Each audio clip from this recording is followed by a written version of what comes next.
आपको क्या लगता है कि सरकार की क्या मजबूरी है कि सरकार आईएमए को रेगुलेट नहीं कर पाती? आईएमए दरअसल जो है बेलगाम घोड़ा है। एक दफा योगा की एक क्लास लेते हुए आपने कहा कि 1000 से ज्यादा डॉक्टर डबल डोज वैक्सीन के बाद भी मर गए। ये कैसी डॉक्टरी? डॉक्टर बनना तो स्वामी रामदेव जैसा बनो, जिनके पास कोई डिग्री नहीं है लेकिन फिर भी सबका डॉक्टर है। आपने अपनी स्टेटमेंट तो वापस ली है, लेकिन आईएमए ने 15 दिन में आपका लिखित रूप से माफी का जवाब मांगा, तो क्या आप लिखित रूप में माफी मांगेंगे उनसे? खुदा है ये, अपने आप को समझते क्या है ये बात विज्ञान की हो रही है, तो आप इसमें जीतने के लिए धर्म को बीच में क्यों ले आए? आपने उनको ईसाई बताया आईएमए को, झगड़ा एलोपैथी और आयुर्वेदिक का बन गया है। ये सब करके क्या कुछ खास आपका मुद्दा है? आप हासिल क्या करना चाहते हैं? आईएमए का आपके ऊपर आरोप है कि ये सब करके आप अपनी कोरोनिल ज्यादा बेचना चाहते हैं। क्या आप एक योग गुरु हैं या बिजनेस गुरु हैं या दोनों? कोरोनिल में अगर इतनी ताकत है तो आपके पतंजलि के अपने एम्प्लॉइज की मौत क्यों हुई कोरोना के कारण?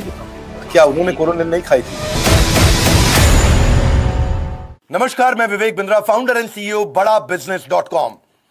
ठीक पढ़ा है आपने। आज इनवाइट करने जा रहे हैं परम पूजनीय स्वामी रामदेव जी, जिनको कई बार कहते हैं कि वो बिजनेस गुरु हैं या योग गुरु हैं या वो स्वामी जी हैं या वो कोरोनिल के गुरु हैं।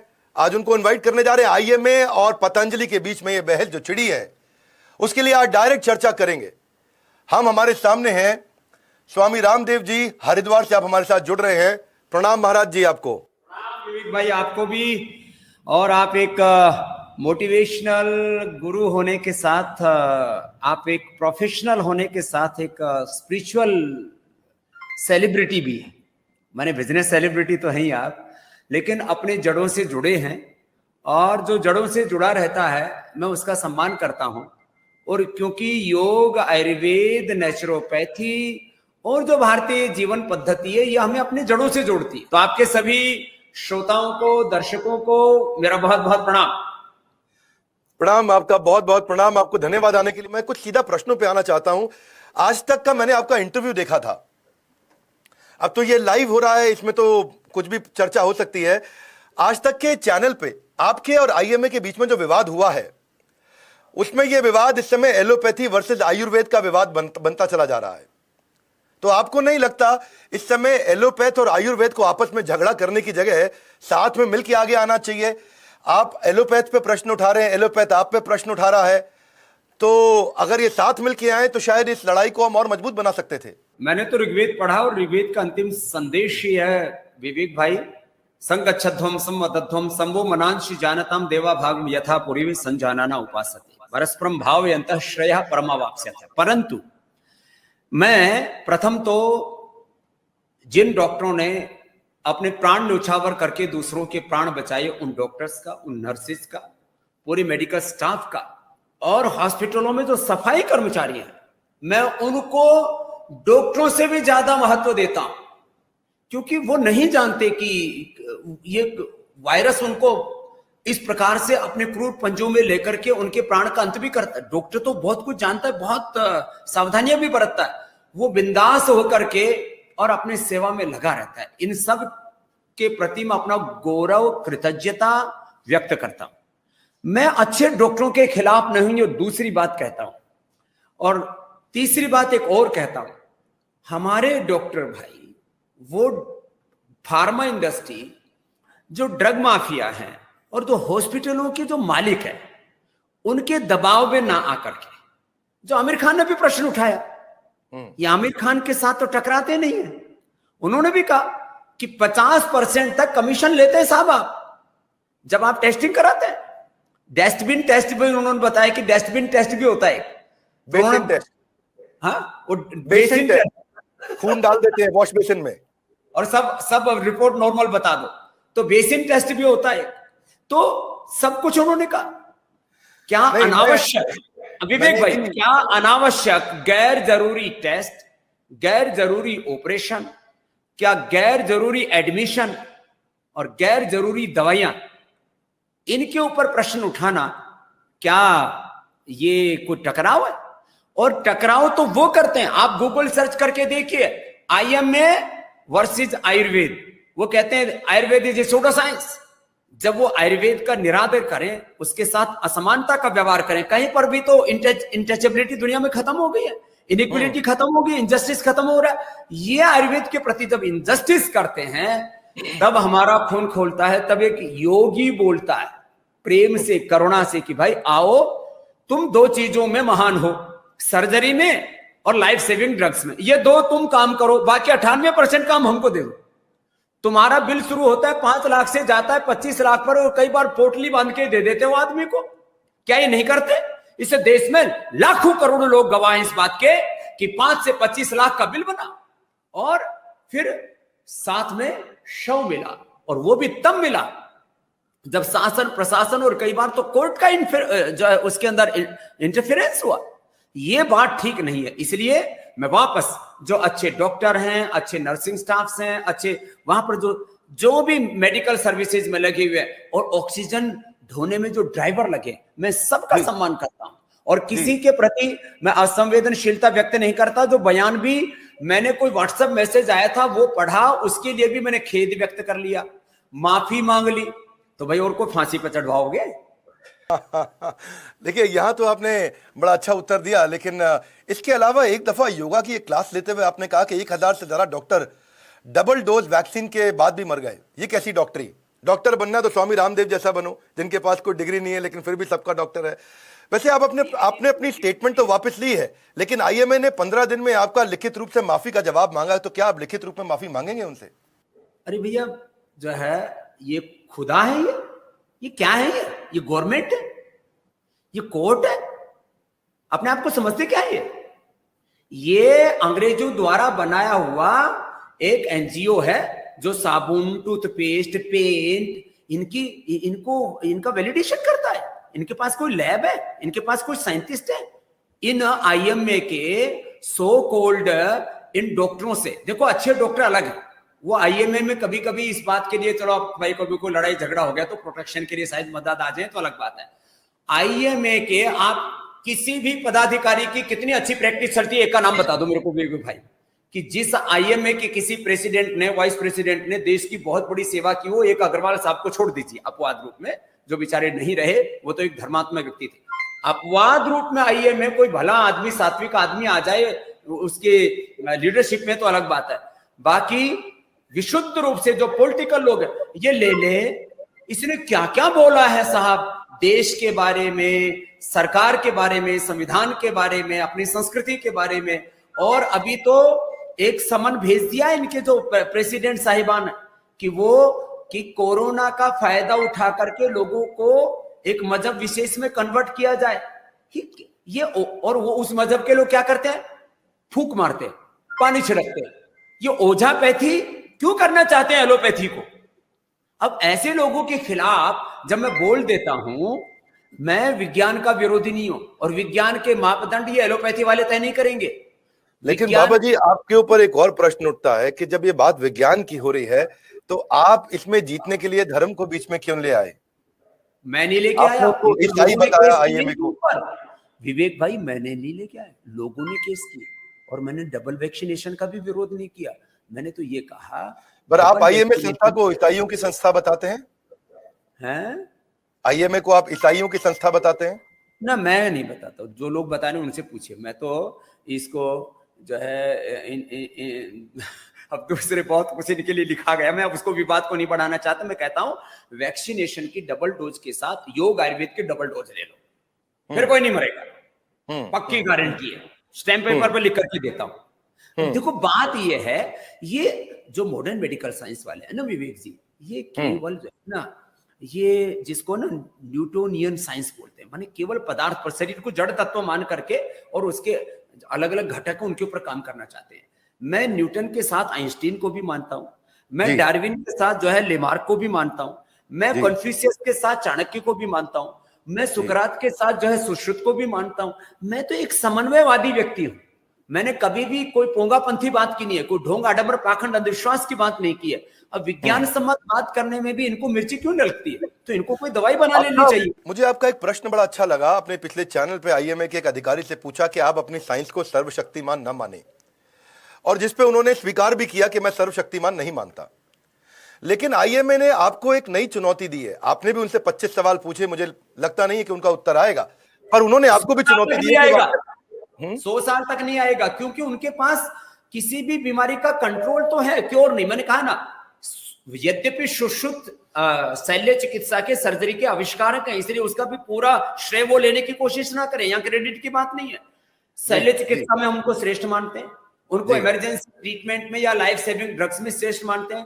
बाकी मैंने 25 प्रश्न पूछे कि तुम्हारे पास में सर्दी, जुकाम, BP, thyroid, sugar, cholesterol, arthritis का कोई सॉल्यूशन है? मैंने आपके 25 प्रश्न पढ़े थे, पास पर बाबा जी उन्होंने भी आपसे 5 प्रश्न पूछना चाहते हैं और उन्होंने आपको बुलाया है दोबारा डिबेट के लिए, तो क्या आप उनके 5 प्रश्नों का उत्तर देने के लिए डिबेट पर जाना चाहेंगे? अभी हमने एक जगह न्यूज आर्टिकल में पढ़ा कि वो आपसे मीडिया के सामने 5 सवाल पूछना चाहते हैं। मैं तो सारे देश के, मैं तो कहता हूं मीडिया छोड़ो, सारे देश का मीडिया बुला लो, किसी एक चैनल को नहीं, सारे देश के channel, main stream media, social media, YouTubers, Facebook वाले सब बुला लो एक साथ और एक साथ बहस कर लो, और मैं आपको गारंटी देता हूं वो मेरा एक प्रश्न का उत्तर नहीं दे सकते, और मैं उनके सारे प्रश्नों का उत्तर दूंगा बिना किसी चेले चपाटे के।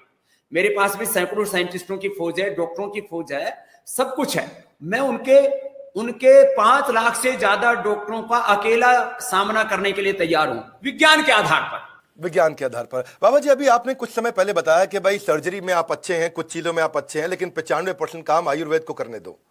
अच्छी लगी आपकी बात सुन के, लेकिन अभी नीमा ने, नेशनल इंटीग्रेटेड मेडिकल एसोसिएशन ने स्वास्थ्य मंत्री को एक लेटर लिख के बोला है कि रिकवरी रेट में सिर्फ एलोपैथी डॉक्टर का हाथ है, और इस विवाद से मुझे लगता है आज 7 लाख आयुर्वेदिक डॉक्टर हैं। आपको नहीं लगता कि उनके आत्मसम्मान पर ठेस पहुंची है? एलोपैथिक जितने भी डॉक्टर्स हैं, ये नीमा कहते हैं कि नेशनल इंटीग्रेटेड मेडिकल एसोसिएशन केवल एलोपैथिक डॉक्टर्स कर पा रहे हैं, आप कहते हैं 95% आयुर्वेद कर रहा है।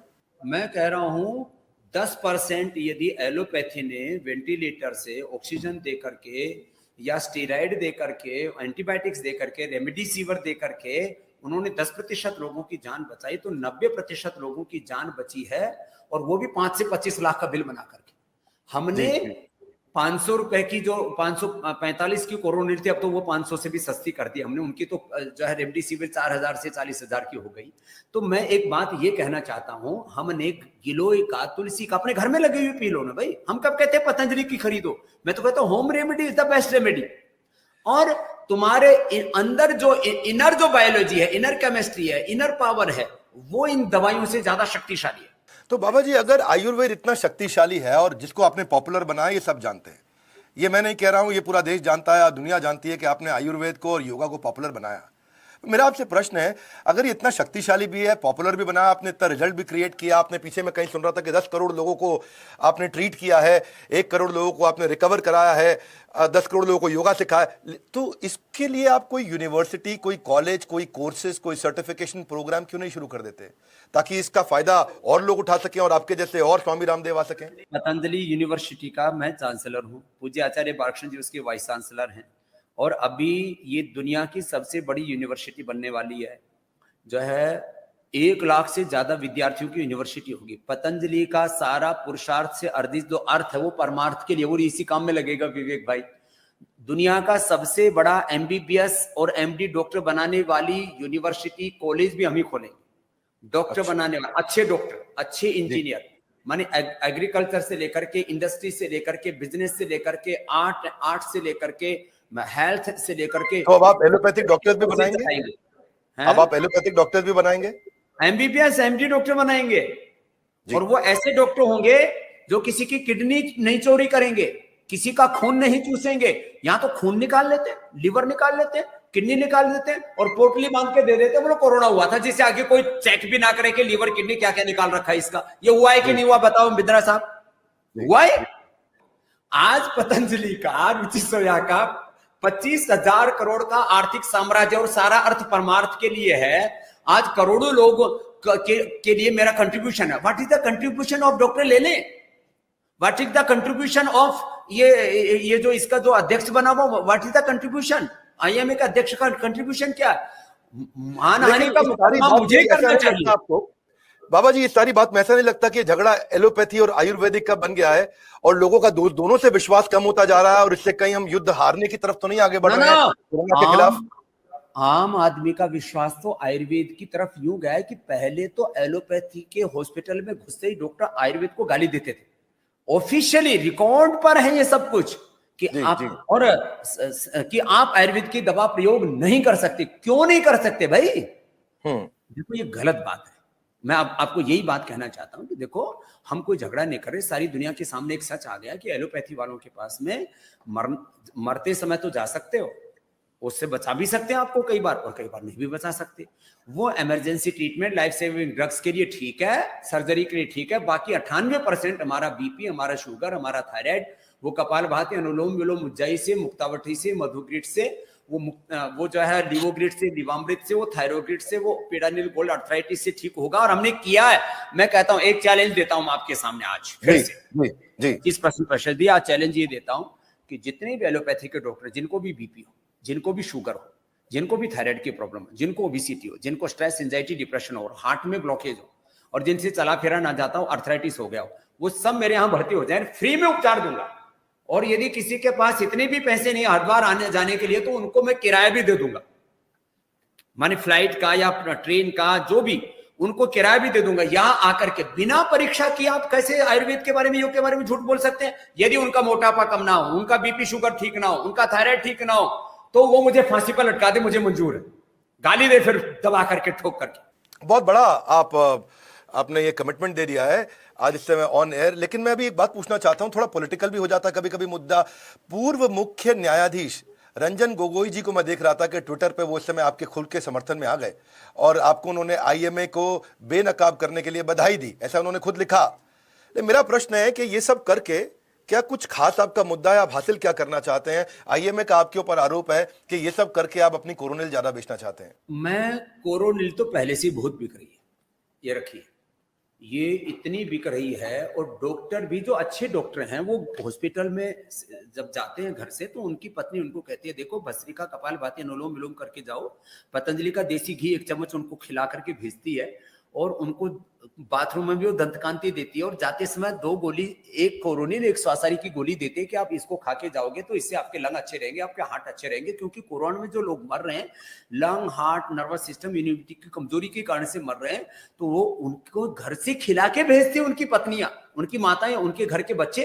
इसलिए आप कोरोनिल की चिंता मत कीजिए, कोरोनिल के तो ऊपर लोगों का वैसे ही बहुत विश्वास है, इसलिए कोई किसी का विज्ञापन नहीं है। बात इतनी सी है, जो है सच को जो है कुछ लोग झुठलाना चाहते हैं, तो ये सच और झूठ की लड़ाई है कि भाई आप जो एलोपैथी का श्रेष्ठ है उसको एक्सेप्ट करना चाहिए, और जो आयुर्वेद का जो श्रेष्ठ है तत्व उसको भी एक्सेप्ट करना चाहिए। और इसमें गोगोई साहब भी यदि समर्थन करते हैं तो उनको दिक्कत क्या है भाई? बहुत अच्छी बात है, बिल्कुल समर्थन तो आपको मिल ही रहा है, क्योंकि आपकी फॉलोइंग बहुत बड़ी है। आपने बिल्कुल ठीक बताया, लोग आपको मानते हैं, आपको पसंद करते हैं। जरा आईएमए के विषय में मैं कहना चाहता हूं कि आईएमए आज की तारीख में, आपने ठीक बताया कि वो साबुन को सर्टिफाई कर रहा है, तेल को सर्टिफाई कर रहा है, टूथपेस्ट को सर्टिफाई कर रहा है आईएमए, बल्ब को सर्टिफाई कर रहा है, वॉल पेंट को सर्टिफाई कर रहा है, ये बेचो वो बेचो, आईएमए सर्टिफाइड, आईएमए सर्टिफाइड। अगर आईएमए आज ये सब करेगा तो आपको क्या लगता है सरकार की क्या मजबूरी है कि वो आईएमए को रेगुलेट नहीं कर पाई? इसके ऊपर हम केस करेंगे, इसके ऊपर हम केस करेंगे। थोड़े पैसे खर्च होंगे, हम भीख मांग लेंगे थोड़े बहुत, और क्या। और आप, भगवान ने हमको भी सामर्थ्य दिया कि ये आईएमए का काम नहीं है साबुन, तेल, पेंट, बल्ब, जूता, चप्पल, इनको सर्टिफाई करने का ये काम रहेगा आईएमए का। हंसी आती है, अपना पोल खुद उड़ा रहे, अपनी पोल खुद खोल रहा है। बोल बाबा हमारी पोल खोल रहा है, अरे तुम्हारी पोल तुम खुद खुलवा रहे हो। थोड़ा तो इनको विवेक से काम लेना चाहिए, विवेक भाई। तो आपको क्या लगता है कि सरकार की क्या मजबूरी है कि सरकार आईएमए को रेगुलेट नहीं कर पा रही? देखो, आईएमए दरअसल जो है ये बेलगाम घोड़ा है, तो अब इससे ज्यादा मैं कुछ बोल दूंगा तो और विवाद हो जाएगा। ऐसे बेलगाम किसी को नहीं होनी चाहिए। मेरी लगाम है धर्म, सत्य, न्याय, साइंस, टेक्नोलॉजी, इनोवेशन, इन्वेंशन, प्रगतिशीलता, और कोई भेदभाव नहीं। मैं एलोपैथी से घृणा नफरत नहीं करता। मैं हिंदू, मुसलमान, सिख, ईसाई, जैन, बौद्ध कोई घृणा नहीं करता। मैं कहता हूं सब एक ईश्वर की संतान है, सब एक समान है, सभी महान है। एलोपैथी भी महान है, आयुर्वेद और योग, नेचुरोपैथी भी महान है। तो हमको घटिया क्यों बताते हो? हमको जो है नीचा क्यों दिखाते हो? ये ऊंच नीच की जाति पंथों के बंटवारे, झूठ कहावे तेरे द्वारे, तेरे लिए सब एक समान, सबको सन्मति दे भगवान, आईएमए को सद्बुद्धि दे भगवान। ठीक बात है। आपने अभी पीछे बोला कि 4000 की रेमडेसिविर जब बाजार से गायब हुई तो 40,000 में आई। आप कहते हैं कि आईएमए को सद्बुद्धि दे भगवान। आपको क्या लगता है कहां कमी रह गई? ये 4,000 की दवाई 40,000 की, और कई लोगों ने 4 लाख की भी खरीदी। आपने आमिर खान का जो शो था उसमें एक तो ये क्या वो जो है सत्यमेव जयते। बेसिन टेस्ट के साथ एक और उन्होंने बोला था कि जो जेनेरिक दवाई है वो मिलती है 15 रुपए की, और वही हाँ। ब्रांडेड दवाई मिलती है हम्म। वो जो है मिलती है 500 रुपए की या 1,000 रुपए की। वही जी। 15 रुपए की, वही 500 रुपए, 1,000 रुपए की। तो फिर वो बोला, आमिर खान जो डॉक्टर बैठा था उससे पूछ रहा था कि बोले भैया ये जेनेरिक में इसमें ब्रांडेड में क्या फर्क है? बोले रामू की भैंस का दूध लाना, और वो रामू कहता मैं 500 रुपए में दूंगा 50 रुपए का दूध। ये ऐसी लूट मची हुई है।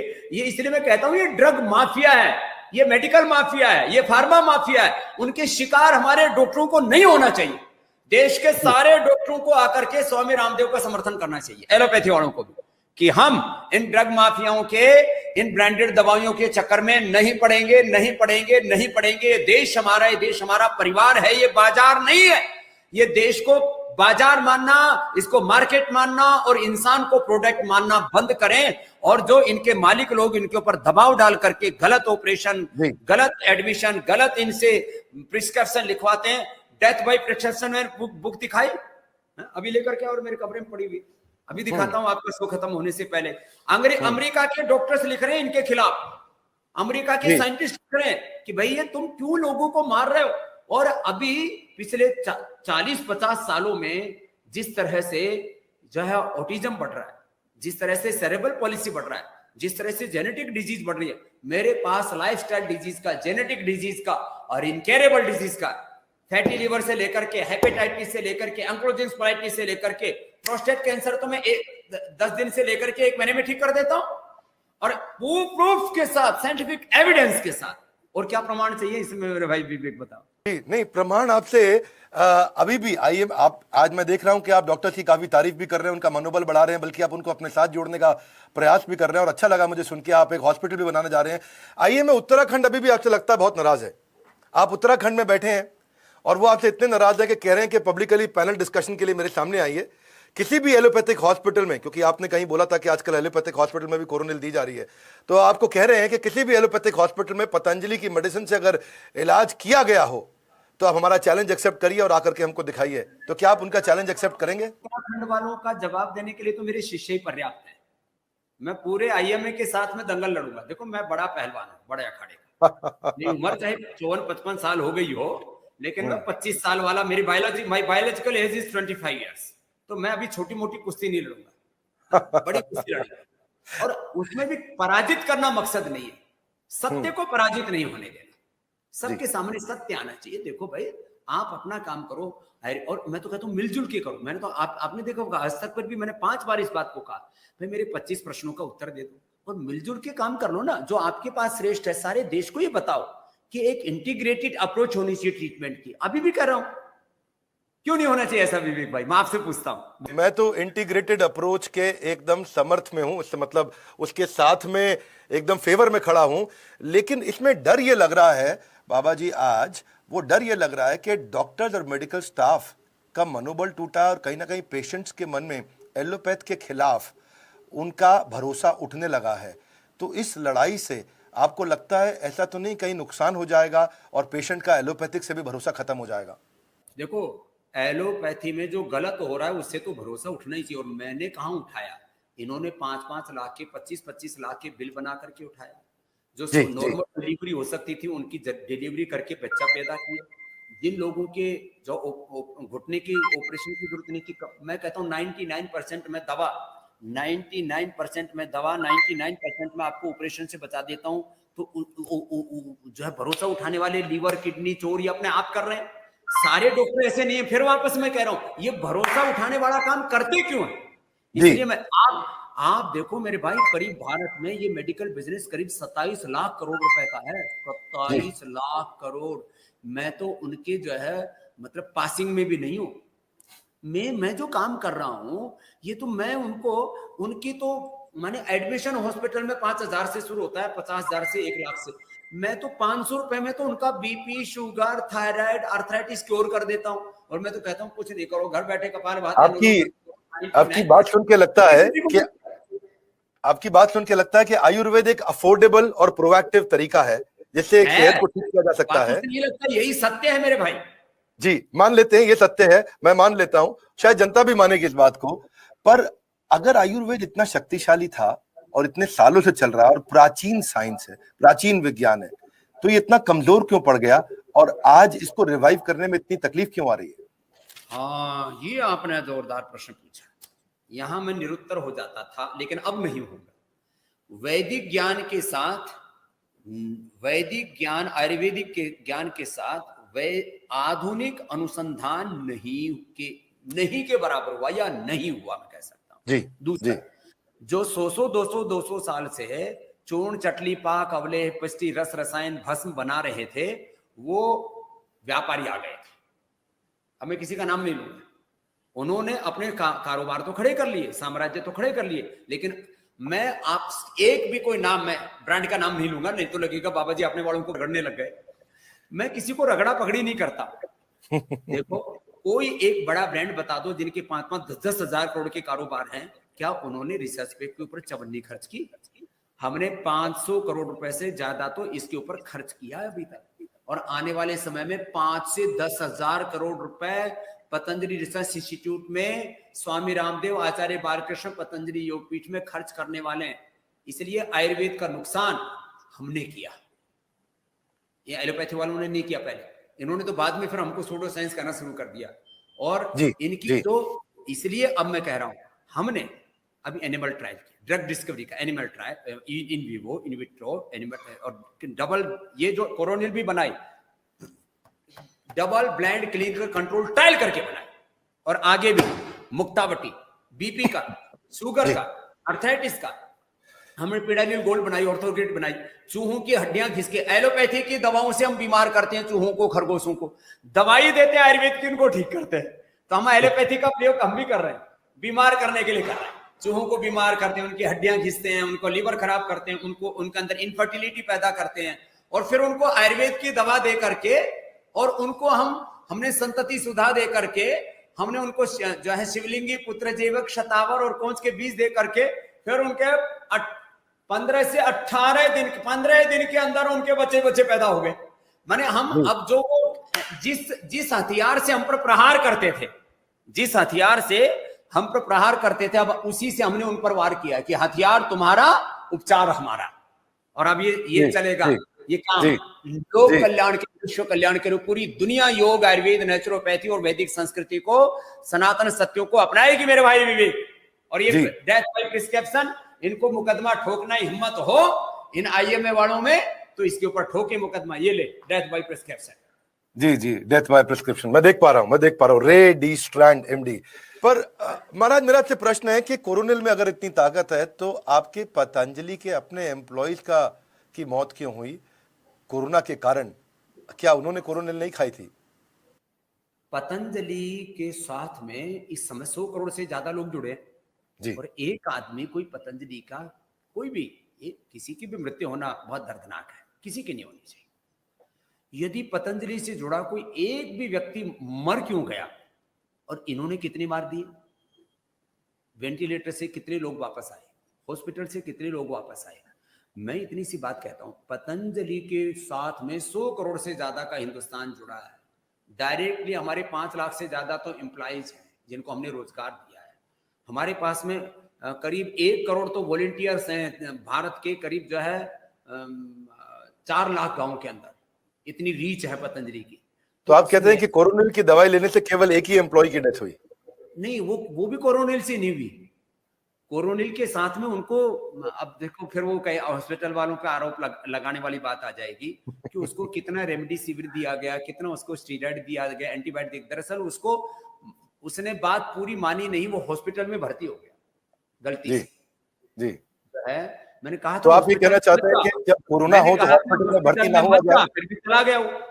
तो इसलिए मैं तो सबसे सलाह दूंगा, यदि आपको 80%, 75-80% भी ऑक्सीजन चला जाता है लेवल, आप दिव्य धारा का प्रयोग करो, पंचकोल का और स्वासारी का काढ़ा पियो, स्वासारी गोल्ड और ले लो, नॉर्मल से थोड़ा सा स्ट्रॉन्ग हो जाता है। और 3 से 5 दिन के अंदर मैं आपको, अब देखो, अब मैं भी एक प्रति प्रश्न करता हूं आपसे, जी जी क्या एलोपैथी में कोरोना मैनेजमेंट के नाम पर जो पैरासीटामोल दिया जा रहा है, बुखार कंट्रोल नहीं करना चाहिए ज्यादा, 100 और 101 तक उसको रहने देना चाहिए 2-3 दिन, क्योंकि बैक्टीरियल वायरल इंफेक्शन अंदर बॉडी में कोई इंफेक्शन है, इन्फ्लेमेशन है, तो बुखार उसको ठीक करने के लिए शरीर करता है। Fever is a not disease, fever is a reflection of internal infection. जी जी जी जी ये जो पैरासीटामोल दे रहे हैं, ये जो एंटीबायोटिक्स दे रहे हैं, ये जो स्टीरॉइड दे रहे हैं, ये जो रेमडेसिविर दे रहे हैं, जो ओबोला की दवाई है, इनका कोई क्लिनिकल कंट्रोल ट्रायल हुआ है जो दे रहे हैं? मैं जो दे रहा हूं इसका क्लिनिकल कंट्रोल ट्रायल हुआ है। तो इन एलोपैथी वालों को जो है जिसका क्लिनिकल कंट्रोल ट्रायल हुआ है, जिसके ऊपर साइंटिफिक रिसर्च हुआ है, वो दे नहीं रहे, और जिसके ऊपर कोई क्लिनिकल कंट्रोल ट्रायल और रिसर्च नहीं हुआ, वो कोविड मैनेजमेंट के नाम पर क्यों दी जा रही है? आप कहेंगे फिर क्या देना चाहिए, इसके ऊपर विचार करें मिल बैठ करके, वही देना चाहिए। क्यों लोगों को मार रहे हैं फिर? बाबा जी, आप इतना प्रयास कर रहे हैं, आपको 20 साल बाद भविष्य कैसा लगता है? आयुर्वेद का भविष्य आज से 20 साल बाद कैसा होगा? क्या लगता है आपको, क्या ये कहीं भी पॉसिबल है कि आयुर्वेद एलोपैथी के बराबर पॉपुलर हो पाएगा? क्या लोगों में इतना विश्वास आ पाएगा, एलोपैथी के बराबर विश्वास आ पाएगा? एलोपैथी से ज्यादा विश्वास आ पाएगा। विवेक भाई, आज से 25 साल पहले जाके देखो, क्या दुनिया योग पर विश्वास करती थी? कोई बोलता था डीप ब्रीदिंग करो? अभी भी ये इतने बावड़े हैं, डीप ब्रीदिंग करने के लिए नहीं बोलते, बोलते हैं स्पायरोमीटर लाओ, उसमें खींचो, उसमें फूंक मारो। खींचने वाला, फूंक मारने वाला स्पायरोमीटर। अरे स्पायरोमीटर में क्यों लगा? उसमें मुंह लगाएंगे, उसमें और कोई बैक्टीरिया वायरस अंदर जाएंगे। हम तो सीधा बैठ करके, हम तो भस्त्री का कपालभाति अनुलोम विलोम। आज से 30 साल पहले योग की लोग मखोल उड़ाते थे, अभी रामदेव के मखोल उड़ा लो, योग आयुर्वेद के मखोल उड़ा लो, सनातन संस्कृति वेदों के मखोल उड़ा लो। लेकिन आने वाले समय में सारी दुनिया को सस्टेनेबल हेल्थ चाहिए मेरे भाई, सस्टेनेबल पीस चाहिए, नॉन वायलेंस चाहिए। सारी दुनिया को रोग मुक्त होने के साथ हिंसा मुक्त बनाना है, और उसके लिए योग के अलावा there is no another way without yoga. सो बाबा जी, बहुत अच्छा लगा आप आए हमारे से। जी, बहुत अच्छा लगा आप आए हमारे साथ जुड़े। लेकिन मैं एक आखिरी प्रश्न पूछना चाहता हूं जाने से पहले जी, जो कि कई बार आरोप लगता है, क्या आप एक योग गुरु हैं या बिजनेस गुरु हैं या दोनों हैं? मैं योग गुरु भी हूं, मैं उद्योग गुरु भी हूं। इस देश को दरिद्र बनाना क्या? हम कहते हैं परम वैभवशाली भारत बनाएंगे, अमेरिका से भी ज्यादा शक्तिशाली। तो क्या भीख मांगने से बनेगा? इसलिए जो अर्थ की उपासना नहीं करते वो व्यर्थ बात करते, वो अनर्थ करते। जो अर्थ की उपासना नहीं करता वो अनर्थ करता है। इसलिए अर्थ, लेकिन जो पुरुषार्थ से अर्जित हो, पवित्रता से अर्जित हो, वो अर्थ परमार्थ के लिए होना चाहिए। इसलिए मैं योग गुरु भी हूं, मैं बिजनेस गुरु भी हूं, मैं टैक्स गुरु भी हूं, मैं योग आध्यात्मिक गुरु भी हूं, मैं सोशल वर्कर भी हूं, मैं सामाजिक, आर्थिक, राजनीतिक, धार्मिक जो है जागरूकता, अवेयरनेस पैदा करने वाला गुरु भी हूं, मैं मोटिवेशनल स्पीकर भी हूं। लोगों को मोटिवेट करता हूं, लेकिन आपका कॉम्पिटिटर नहीं हूं। जो है बड़ा business.com को बड़ा देखना चाहता हूं। मैं चाहता हूं हमारे यहाँ बड़े बड़े काम हो और बढ़े। मैं इसलिए हमने तो Amazon और फ्लिपकार्ट के खिलाफ जो है ना ऑर्डर भी खड़ा कर दिया पूरे देश में। अभी हम 100 करोड़ रुपए देश के लोगों को देने वाले हैं। कैसे? स्वदेशी समृद्धि कार्ड बना रहे हैं। एक भाई जो कार्ड बनाएगा उसको 100 रुपए कार्ड बनाने के मिलेंगे। एक भाई एक महीने में 25 हजार से लेके 1 लाख रुपए कमा सकता है, घर बैठे रोजगार, घर बैठे उपचार। मैं चाहता हूं इस देश में आर्थिक समृद्धि हो, आध्यात्मिक समृद्धि हो, सब प्रकार की प्रगति हो। मैं एक सर्वसमावेशी सोच का सन्यासी हूं, जो सब महापुरुष गौतम, कणाद, जैमिनी, पाणिनि, पतंजलि, विवेकानंद, महर्षि दयानंद और भगवान बुद्ध, महावीर, गुरु नानक देव को एक साथ, सारे महापुरुषों को और सारी दुनिया के महापुरुषों को एक साथ लेकर, आइंस्टीन, न्यूटन को, और मैंने कहा मैं तो डार्विन को, और एक साथ डार्विन के साथ साथ मैं तो जो है लेमार्क को, कन्फ्यूशियस, पतंजलि को एक साथ साझी संस्कृति को लेकर के संगच्छध्वम के साथ चलना चाहता हूं मेरे भाई विवेक। बहुत अच्छा लगा। जाने से पहले एक बात और कहना चाहता हूं। एक वायरल मैसेज में पढ़ रहा था कि बराबर की उम्र के डॉक्टर साथ में बैठे थे, डॉक्टर लेले क्षमा चाहता हूं, और स्वामी रामदेव जी, और एक के बाल काले हैं, एक के बाल सफ़ेद हैं, और एक को चश्मा लगा है, एक को चश्मा नहीं लगा है।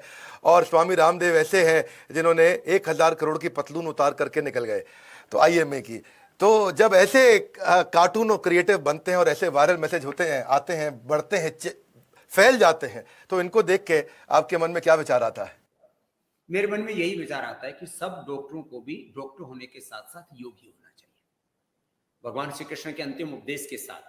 जी जी। तपस्विभ्योऽधिको योगी ज्ञानिभ्योऽपि मतोऽधिकः कर्मिभ्यश्चाधिको योगी तस्मात् योगी भव अर्जुन। सब योगी बने, कर्म योगी बने, एक दूसरे की सहयोगी बने, एक दूसरे की टांग खिंचाई ना करें। मैं किसी की पतलून उतार के नहीं भागा, वो कार्टून बना दिया था। मैं तो चाहता हूं सब अच्छे से जिए और योगी बनेंगे, निरोगी बनेंगे तो 100 साल जिएंगे, खुद निरोग। मैं तो किसी भी डॉक्टर को बीमार नहीं देखना चाहता हूं। देखो, मैं किसी डॉक्टर का फिर वापस उपास नहीं उड़ा रहा हूं, लेकिन ज्यादातर जो हार्ट का ऑपरेशन करते हैं डॉक्टर, उनको खुद ही हार्ट अटैक हो जाता है बेचारों को। जो खुद बीपी की, शुगर की, आर्थराइटिस की दूसरों को दवाई देते हैं, वो बीमार ना पड़े। इसलिए सबसे हाथ जोड़ के प्रार्थना, सब योग करें और फिर सब मिलजुल करके देश की सेवा करें। स्वास्थ्य दे देश को, समृद्धि दे देश को, ताकत दे देश को, खुद महान बने और मेरा भारत महान बनाए। प्रणाम महाराज जी, बहुत अच्छा लगा आपसे मिलके, आपसे बात करके, और आपने बड़े पॉजिटिव और भगवत गीता के मैसेज के साथ इसको संपूर्ण किया चर्चा को।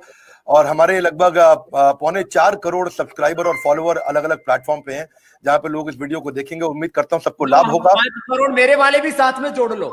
और विवेक बिंद्रा जी को मैं देश नहीं दुनिया का सबसे मोटिवेशनल गुरु देखना चाहता हूं, जो अपने देश का नाम, अपने देश का गौरव बढ़ाए और पूरी दुनिया में समृद्धि को बढ़ाए, अर्थ को बढ़ाए, परमार्थ को बढ़ाए। मेरी बहुत बहुत शुभकामनाएं। भगवान आपकी इच्छा जल्दी पूरी करे ताकि हम भी और सेवा में लग सकें, आगे बढ़ सकें, लोगों की मदद कर सकें। बहुत बहुत धन्यवाद पूज्य स्वामी रामदेव जी। और आपके आचार्य बालकृष्ण जी हमारे ऑलरेडी प्रोफेसर हैं बड़ा बिजनेस पे, वो भी आकर के सिखाते हैं। आप दोनों का बहुत बहुत धन्यवाद। Thank you very much.